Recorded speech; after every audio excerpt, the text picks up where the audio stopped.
Hello, World Wide Web. Welcome back to Hangin' With. I'm GW Pomichter. Thanks for logging on and tuning in. If you haven't already, please go on down there and hit subscribe. Come back over and over again and see who we're talking to, see who we're hanging with. If this is your first time, thanks for logging on.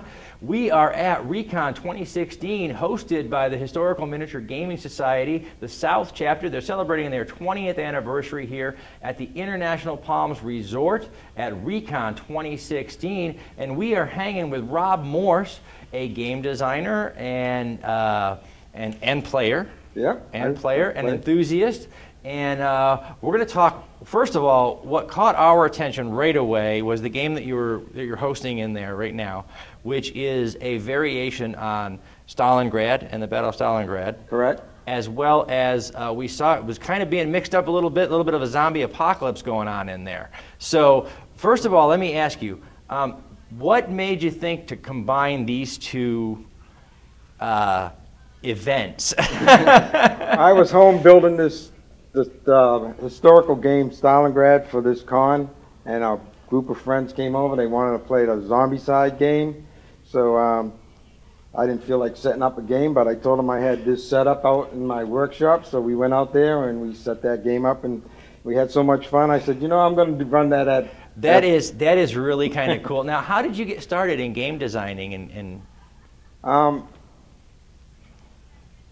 really never got into it until I was in my 40s. Okay. And I brought my kids to this convention one time, just as somebody told me to come check it out, and I was just awestruck. And I just walking around from table to table, looking at different buildings, designs, terrain.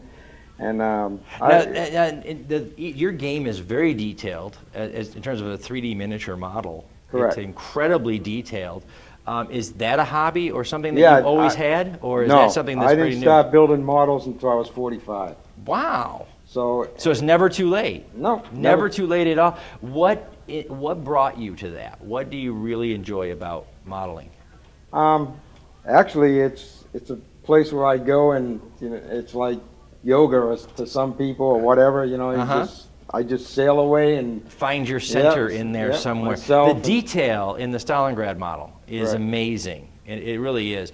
Right down to, I wish that our audience could see it. We'll take some pictures and some video so our audience can see it. Because what we found was really amazing is modeling is you know, part recreation, part creation.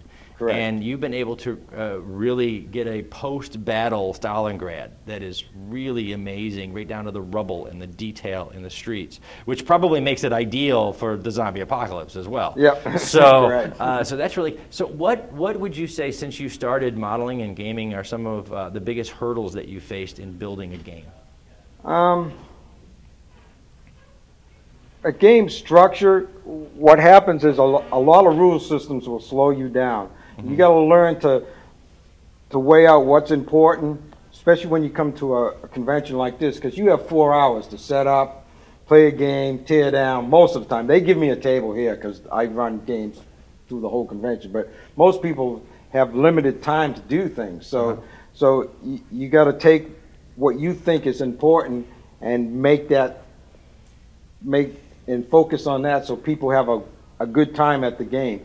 A lot of times you can get slowed down by game rules, so you gotta know what to leave out and what to add to keep the game fun for everybody, and everybody rolling dice and moving. And yeah, I understand. In addition to seeing it ourselves, I understand that your game, each of the players essentially is playing against the house. It's playing against you. When I run the zombie games, correct. Yeah, okay.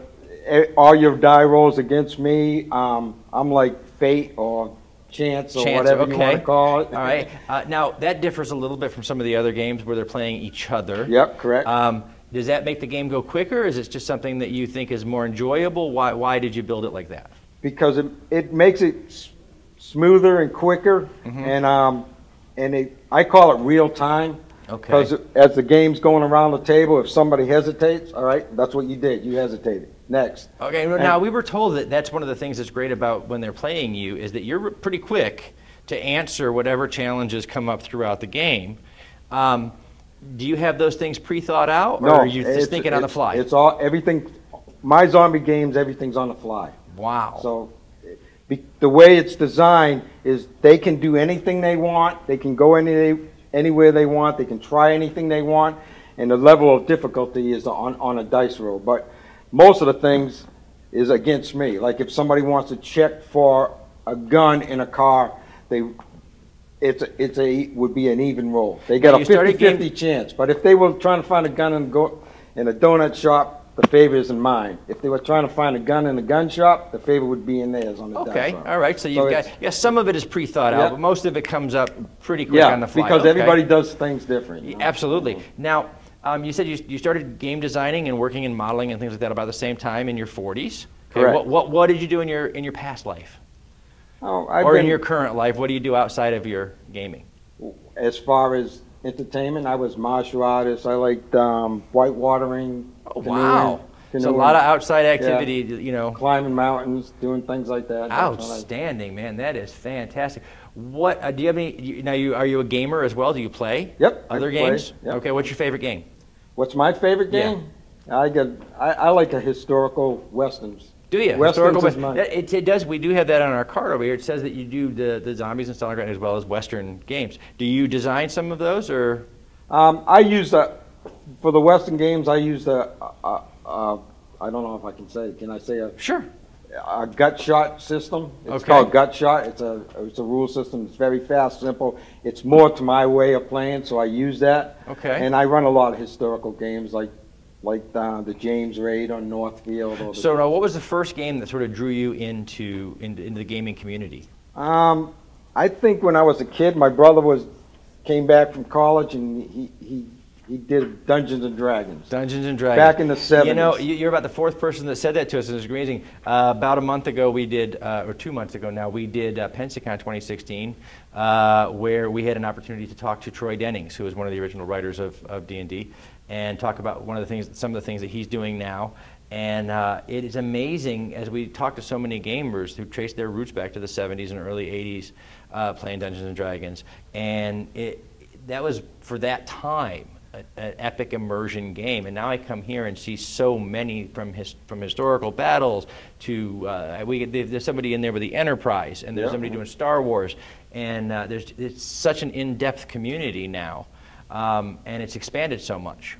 Yes, like one of the games I have at home, which is my son's. We have a large volume of Starship Troopers, so you know. So, there you go, outstanding, man. That's fantastic. So, you know, there's a lot of both history and fiction mixed into to the gaming community. So we like to just kind of dive into pop culture with some of our guests and talk about, you know, as a person. Okay. So, any favorite stories, fiction, books, movies, anything out there? Any favorites that are out there right now?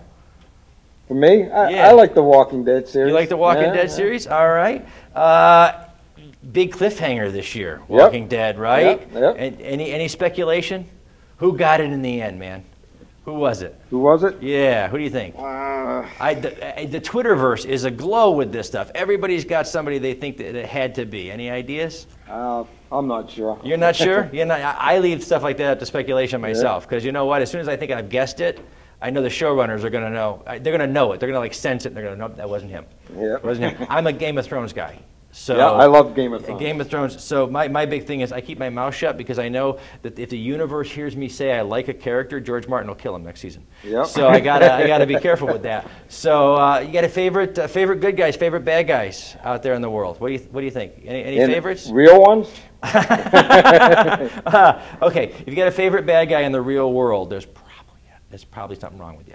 Anywhere, fiction, movie, comic book, book that you read, anything? Clint Eastwood's Clint Eastwood's one of your favorites? My hero. Yeah, one of your heroes. That's great. Any favorite characters of Clint's? You a Dirty Harry guy? You a Western Man with guy? No Name. Man with No Name. Awesome. Fantastic stuff. Big things happening in pop culture right now all around out of the movie theaters and places like that. We've got Captain America. Everybody's battling somebody now. We got Captain America's battling Iron Man next week. Superman and Batman have been beating each other up for a month now. You know, so in fiction there are lots of rivalries, and game players especially, because that's what we thrive on, that interplay.